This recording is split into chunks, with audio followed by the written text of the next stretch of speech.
It's me again with another update on my straw bale garden. This is day 17. I just want to show you what's been going on. I've left this thing on an automatic drip timer, watering 10 minutes twice a day, every 12 hours, 4 in the morning, 4 in the afternoon. And let's get going on this update. So everything looks pretty good, to say the least. The beans, seem to love this. These are bush beans and pole beans. And I can't wait to start trellising them up. My friend Nick helped me put up these posts, and got a little green fencing here so we can vine things. It seems like we might have some peppers finally coming up in spots. It may be better to do things from seedling, I'm finding out. And that's the case when you're growing at all. You always want to try to get things germinated and harden them to the sun and the weather before bringing them outside, and you go through this whole process. But it's to make your plants healthier, so it makes sense. But this was an experiment, so just putting seeds in the bale, I just want to show you what I've done. These are obviously seedlings, and they're looking great, and I'm not at all concerned that they're not going to produce or anything. I'm just really happy that they're growing and not dying. Watermelon looks awesome. These are planted in between all the bales and just amazing. But things are getting a lot bigger, you can tell. If you looked at the last video, this is all radish. So, just beautiful, beautiful. Nice strong stems, red already. And we got all these cherry tomatoes. This is what impresses me right here because, plants need space to grow. And these two tomatoes will probably do well if I just leave them there. But, it's so easy just to thin this stuff out. It's crazy. Give it a little shake. Oh, maybe this one's kind of stuck together. But tomatoes are resilient. You can beat them up and they love it, it seems. So, this stuff is so, loose that I can understand why everything grows so well, because when you're growing most things, they don't like compacted soil. They don't like, all that. They want to get in their nutrients and move around. And, look how easy this is. I'm not even pushing. And you just pop that in there and just kind of, done. So, that's how you would thin things out and then move things around. And it's really easy to do. These mushrooms, they grow and then the sun comes up and they wilt away and die and reform again.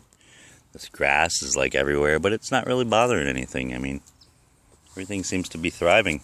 So, like the tomatoes, they just look healthy as can be.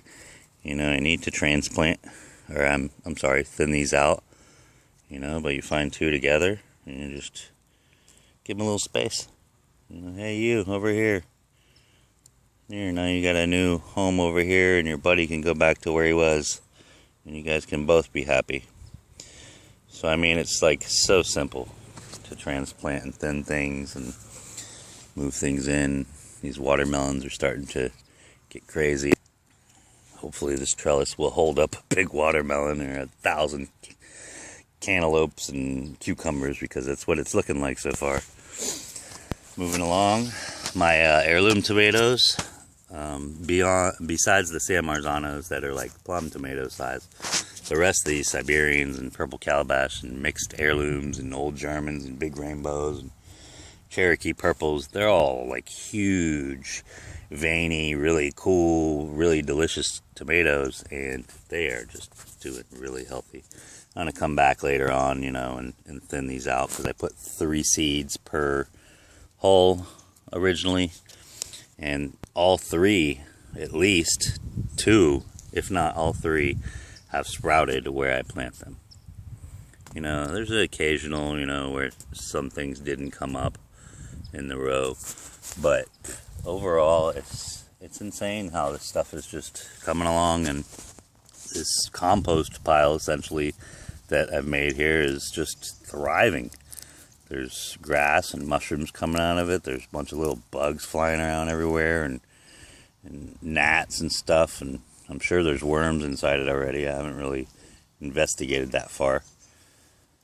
But impressive. So here's the herbs. I got purple basil and this stuff. I can't wait to taste it. It's a little too young for me to start messing with now, but I'll definitely, be topping it back and letting it bush out.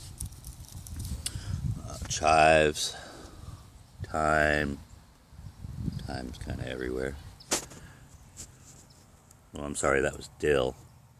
The chives seems like I might have a couple of loose ones back there, but probably want to start that from seed indoors and then let it germinate, harden it to the sun, bring it outdoors, and then transplant it. It's always a better method. Regardless, I'm really happy with the way things are looking. This is arugula. We're going to have a ton of salads this summer, I'm sure. And then the kale looks great. This is the Blue Vates curled kale. It's the standard stuff you find in the store that you put in everything, and it's pretty prolific. And it grows well in this climate here in Florida. When it's not overcast like today and hot and everything, it looks great. And it looks like I've also got some Swiss chard coming up over here. That's some more purple stems that I transplanted in last week. Also, I have some other sprouting things, like some jalapeno peppers that I sprouted in a Ziploc bag, and some other stuff that I kind of popped into here. These are a couple of other tomatoes. I'm not sure. I think this was a really big tomato that Karen had in a salad, and she saved the seeds for me. She's such a sweetheart to do that and think about that. Some basil on the end here. So anyway, yeah, nothing's dying, nothing's yellow. There's a few little holes and leaves here and there from bugs eating, but hey, if I can feed the neighborhood of bugs too, so be it. This is looking really great. I'm really impressed with this method, and I'm definitely going to have to expand on this. But so far so good, and growing really fast, considerably speaking, a lot faster than I've ever grown anything in a container. It works great. It's a great outdoor method for when your dirt and sand looks like this. I mean, stuff grows in here, but give me a break, really. This compared to that. Obviously, your straw bale compost garden has a lot more nutrients in it and just seems to be the best method. Cool thing is you can put these like right on top of a concrete slab and grow them right on your sidewalk or your driveway, surround your house and, create a buffer zone, because they don't really like this kind of stuff. There are certain little bugs that come around, but nothing that's going to destroy your house. Anyway, I'll keep you guys updated. I'll send you another one in a week or so, and happy growing out there. Peace.